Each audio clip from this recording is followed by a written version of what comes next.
Yan ang breakfast ng Mamang Guard, oh. Ito may dadik. Yogurt. Nung unang kumain ako niyan, nakita ko lang sa mga ibang lahi.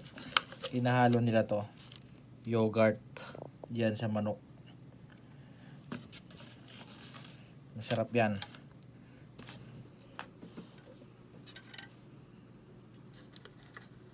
Ano? Yogurt. Masarap yan pag natikman nyo yung yogurt na may kanin.